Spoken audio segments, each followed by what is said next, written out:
Hello hi నమస్తే welcome to my channel. ఈరోజు ఈ వీడియోలో ఏం చేయబోతున్నానంటే రొయ్యలతో ఊరగాయ చేయబోతున్నాను. ముందుగా ఇగో రొయ్యలు తీసుకున్నాను. రొయ్యలు ముందట అన్నీ క్లీన్ చేసుకొని ఒక అరకేజీ రొయ్యలు తీసుకున్నాను. స్టవ్ మీద బాణలు పెట్టి ముందు ఉట్టి రొయ్యలు వేస్తున్నాను. బాణట్లో ముందు నీళ్ళల్లో లేకుండా ఫ్రెష్గా తీసి రొయ్యలు వరకే వేస్తాను. ఈ విధంగా మొత్తం రొయ్యలు బాండల్లో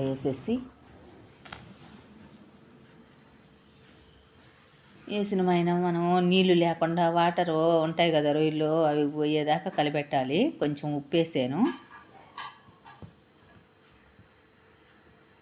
ఉప్పు వేసి కొంచెం పసుపు వేసాను, ఒక స్పూన్ పసుపు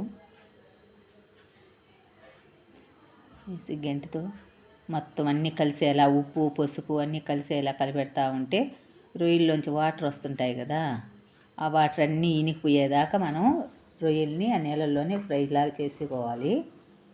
ఆ విధంగా మొత్తం కలబెడుతూ ఉండాలి అడుగంటకుండా. చూడండి రొయ్యల్లో వాటర్ వచ్చాయి కదా, అలాగా రొయ్యల్లో ఉండే వాటర్ అంతా బయటకు వచ్చేస్తాయి. ఆ వాటర్ ఇనికిపోయేదాకా రొయ్యల్ని మగ్గించాలి బాగా స్టవ్ మీదే నీట్గా.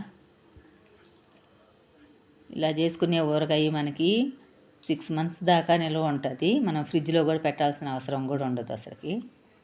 మీరు ఒక్కసారి నేను చెప్పిన కొలతల ప్రకారం చేసి చూడండి.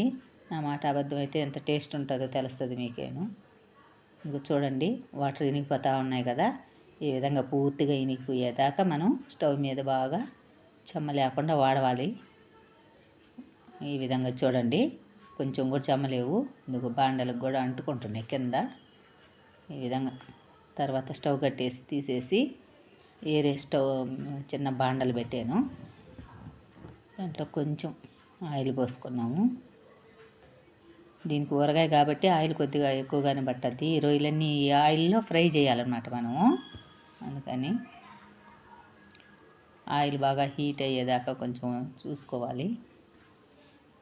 కొంచెం హీట్ అయింది. ఇదిగో కొద్దిగా రొయ్యలు ఆయిల్లో వేసి బ్రౌన్ కలర్ వచ్చేదాకా మనం వేగించాలి. ఈ విధంగా కొద్దిగా వేసుకొని ఆయిల్కి కలిపెడతా ఉండాలి. కొంచెం బ్రౌన్ కలర్, గోల్డెన్ కలర్ అంటాం కదా, అలా వచ్చేదాకా బాగా మగ్గించాలి. లేదంటే పచ్చిగా ఉన్నాయనుకో ఎక్కువ రోజులు ఊరగాయ నిల్వ ఉండదు, దాంట్లో చెమ్మ ఉన్నందువల్ల పాడైపోద్ది. ఇదిగో చూడండి ఈ కలర్ వచ్చేదాకా ఏం చేసి ఒక గిన్నెలోకి తీసుకున్నాము. బాగా వచ్చే కలర్ చూసేదానికి చూడండి ఎంత బాగున్నాయో.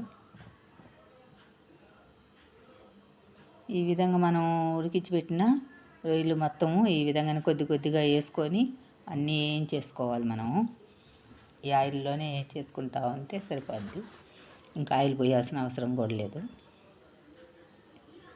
ఈ విధంగా మిగిలిన ఆయిల్లో దాల్చిన చెక్క, లవంగ మొగ్గలు అలా కొట్టేసాను.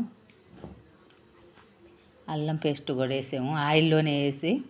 ఆయిల్ చాలుకుంటే ఇంకొంచెం మనం ఎక్స్ట్రా పోసుకొని దాంట్లో వేయించుకోవాలి. అల్లం పేస్ట్ స్మెల్ పోయేదాకా వేయాలి, పచ్చి వాసన పోయి మంచి వాసన వచ్చేదాకా. చూడండి ఆయిల్ చూడు, అల్లం పేస్ట్ కొంచెం కలర్ కూడా మారుతుంది చూడండి.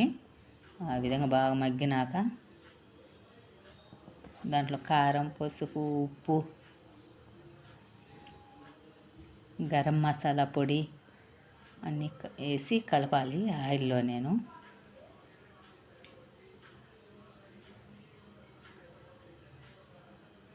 గరం మసాలా పొడి లాస్ట్లో వేస్తున్నాను.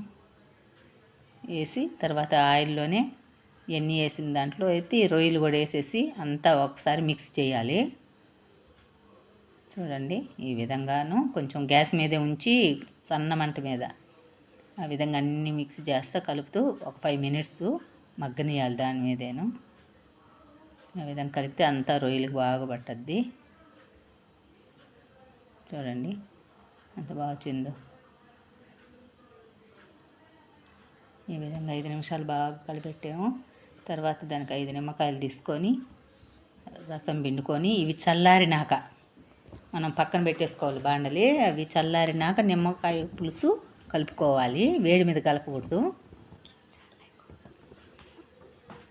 అదే గింజలు లేకుండా ఈ విధంగా వడగట్టేసుకోండి. ఏదైనా ఒక గింజ కూడా పడకుండా, గింజ పడితే చేదు అవుద్ది.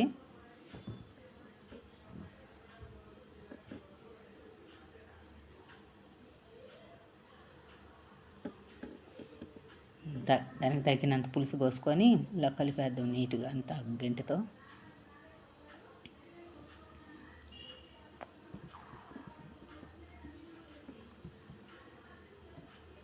చూడండి, చూస్తుంటేనే నోరు ఊరిపోతుంది.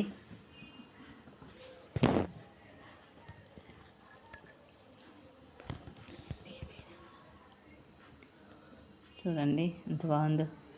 ఈ విధంగా తయారు చేసి పెట్టుకొని వేడి వేడి అన్నంలో వేసుకొని తింటే సూపర్గా ఉంటుంది.